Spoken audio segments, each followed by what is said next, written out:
आपल्या महाराष्ट्राला लागलेला कलंक पहा. आता पाय, जंगली रमी पे ना आओ ना महाराज, काऊन ताण द्याला आम्हाला तू? जंगली रमी पे आओ ना महाराज म्हणताय का नाही? आखा देश कोमात घातलाय ना. तुम्ही नीट पहा याचे चित्र. मला वाटायला क्लास बंद करून जंगली रमीच खेळाव, पोराला दाखवा गुल्ल्या बादशा, हे का नाही, जोकर. चल दे, तुम्हाला तरी कळायला पाहिजे. तुम्ही तरी आम्हाला बरबाद करू नका की तुम्हाला बोलणार कोण? ह्या देशाला तुमची गरजच नाही.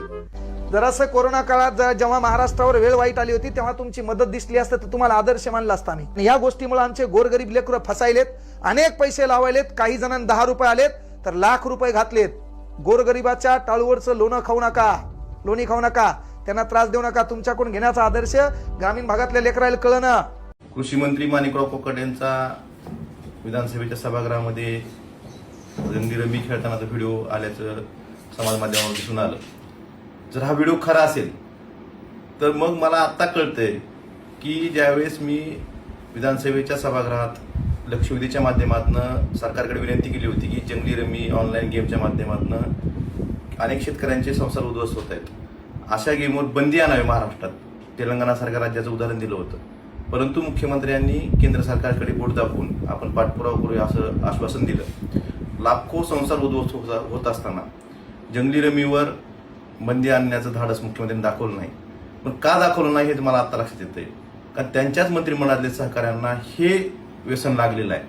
मग ह्या व्यसनाच्या माध्यमातून सभागृहात एका बाजूला शेतकरी कर्जमाफीची वाट बघतोय, बोगस बियाणं खताच्या बाबतीत एवढा मोठा प्रश्न तयार झालेला आहे.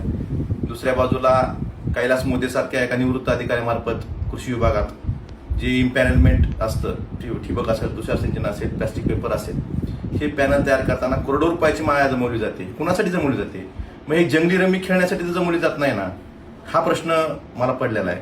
त्यामुळं आता तरी म्हणजे एका बाजूला रोज शेतकरी आत्महत्या करतायत आणि जर कृषी मंत्री सभागृहात ज्या ठिकाणी सर्वसामान्य शेतकऱ्यांचे प्रश्न सोडवण्यासाठी ते सभागृह असतं, अशा ठिकाणी जर असे प्रकार होत असतील तरी महाराष्ट्राचं दुर्दैव यापेक्षा कुठलं असू शकतं.